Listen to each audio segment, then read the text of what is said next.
tremendous strategic significance. New Jersey is also home to a proud Ethiopian diaspora community that remains actively engaged with current events. Until recently, many of us were hopefully watching a country that appeared to be in the midst of a historic transition to democracy after years of authoritarian rule. Now, a brutal war in Tigray, internationalized by Eritrea's participation, violence, and insecurity in other parts of the country, and rapidly closing political space have given rise to the possibility that Ethiopia is instead on a trajectory towards state collapse. On Tigray, let me be blunt. I see echoes of Darfur. There are reports of extrajudicial killings, sexual violence, forced displacement of Tigrayans. Armed actors have looted and destroyed health and education installations, attacked refugee camps. CNN recently reported that armed actors are blocking food aid. Aid workers have been murdered. As a result, Tigray now appears to be on the brink of famine.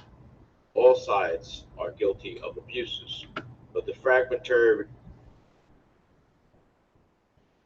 reporting we have indicates that Ethiopian, Eritrean, and allied militia have disproportionately been responsible for targeting civilians in a manner that is both reckless and sinister. We appear to be witnessing war crimes and crimes against humanity. While the conflict in Tigray is the most alarming and graphic illustration of insecurity and ethnic violence in Ethiopia, it is far from the only place in the country where civilians, including members of Ethiopia's two largest ethnic groups, Amhara and Oromo, and other communities, are being targeted and killed in significant numbers. A major force behind much of the unrest gripping the country is rapidly closing political space as a result of a failed democratic transition. The Prime Minister initiated laudable reforms early in his tenure. However, momentum has shifted. His government has jailed opposition leaders and their supporters, denied them due process. On his watch, journalists have been intimidated and even killed, and dissent and free speech have been suppressed. Unfortunately, the Ethiopian government has refused to pursue the kind of political dialogue that could lead to a political consensus about how a new Ethiopia should be governed. In this environment, there is little hope that Ethiopia's June 21st elections can credibly reflect the will of the people. I applaud the administration's focus on this crisis. The appointment of Ambassador Feldman as Special Envoy to the Horn of Africa sent an important signal, although we do need to have a broader conversation about special envoys in general. I appreciate this effort thus far. But Prime Minister Abe has met our diplomatic initiatives with stonewalling, broken promises, and unfilled commitments. The government has failed to provide unfettered humanitarian access, secure the withdrawal of Eritrean troops, or commit to a political solution to the conflict. And throughout, it has engaged in misrepresentation and disinformation, including on the origins of the crisis in Tigray, the human rights and humanitarian situation on the ground, and the active involvement of foreign troops in the conflict. It has become abundantly clear that events on the ground call for a robust response from the U.S., the region, and the international community, one that conveys an unequivocal message. We will not tolerate war crimes, crimes against humanity, and ethnic violence. We must pursue accountability no matter how high up the chain of command responsibility lies. I support the administration's announcement of visa sanctions and a pause in some assistance. We should also impose targeted financial sanctions on individuals perpetrating conflict, use our voice and vote at international financial institutions to oppose all funding that does not directly support the basic needs of the Ethiopian people, and ensure that Ethiopian troops currently operating in Tigray who may be implicated in war crimes are not deployed as UN peacekeepers. In addition, the administration should begin marshaling international support for arms embargoes so that the weapons of war fueling this disastrous crisis can be taken off the table.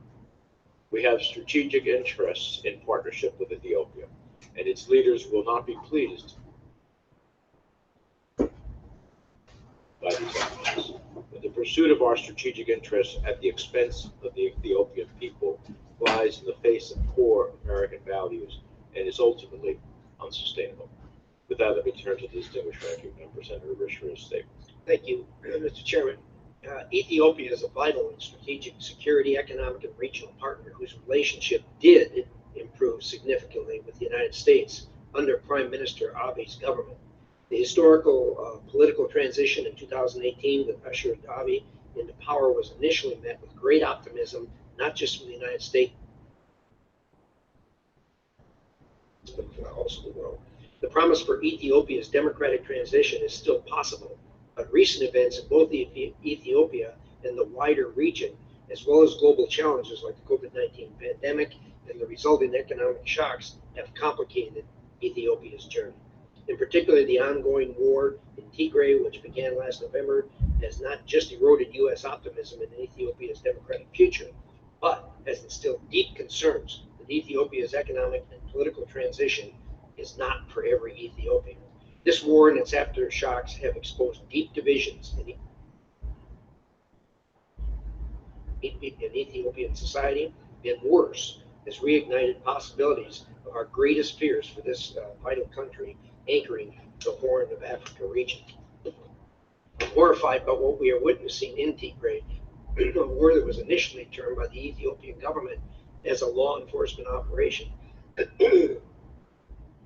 This operation has displaced millions and left millions more in need of urgent humanitarian assistance. The war has inflamed intercommunal violence, seen mass killings, widespread use of rape as a weapon, targeted destruction of livelihoods, and other horrifying cases of human rights abuses. It has also caused a large displacement of persons, which has led to a massive refugee flow, primarily into Sudan. This conflict has also impacted peacekeeping missions in Sudan and Somalia, inflamed tensions on Ethiopia's borders, and forced regional states to pick sides, not just regarding the Tigray War, but also the crisis over the filling of Ethiopia's Grand Ethiopian Renaissance Dam, also known as GERD. The war in Tigray is a threat to not only the future of the Ethiopian state and the wider region, but also to the strategic, economic, and security interests of the United States. Increased instability on the Horn of Africa, particularly in Ethiopia, further aggravates what is already a volatile region, racked with crisis in countries undergoing fragile transitions. Such instability also undermines vital U.S. counterterrorism efforts. Countries like China, Russia, Turkey, and others in the Gulf are actively scrambling over access to resources and securing influence in power centers on the Horn of Africa and elsewhere on the continent. At the end of the 116th Congress, introduced a resolution with Senator Cardin calling for a peaceful resolution to the Tigray conflict. We introduced an updated version of the resolution this Congress, which passed this committee in late March and moved unanimously out of the full Senate just last week. While Ethiopia's transition faces significant challenges, passing this resolution sent an important bipartisan signal to Ethiopia, our allies, and our own government that the withdrawal of Eritrean troop forces, the cessation of hostilities in Tigray, and getting Ethiopia back on track with its democratic transition are priorities for the United States Senate and the United States government. Every day we learn of new details reflecting the true horror of violence occurring throughout Ethiopia. The Ethiopian government has either dismissed such reports as false or provided assurances to our diplomats and officials that the situation is not as bad as it seems. Sometimes the government will even commit to conducting investigations and holding accountable anyone found to have committed a crime. That is a commitment. But we have seen this script before in places like Rwanda, Darfur, and Zimbabwe. Leaving matters of accountability up to one of the participants in this conflict will not stop the atrocities and suffering. The United States and its allies must continue to transition and do so quickly from a position of hands-off diplomacy, like encouragement, engagement, and talking to the Ethiopian and Eritrean governments to hands-on action. Even though it took longer than I would have liked, I'm pleased by this administration's recent actions to impose visa sanctions on those carrying out those atrocities and thwarting vital humanitarian assistance. I'm also glad to see limits placed on foreign aid and using our voice and vote at multilateral financial institutions to send a clear message to the Ethiopian government that what is happening in their country is unacceptable. I encourage the administration to continue exploring every option to end the war in Tigray, to continue building a coalition of like-minded allies, to pursue justice and accountability, including global Magnitsky sanctions, and to work with the Ethiopian people to help get their democratic transition back on track, starting with salvaging their upcoming general elections on June 25th. I look forward to a robust discussion on these issues. Thank you. Thank you, Senator Rich. So there is one vote. The committee will recess, subject to the call of the chair, and when we return, we'll introduce our two distinguished witnesses and look forward to their testimony. With that, this hearing is subject to recess.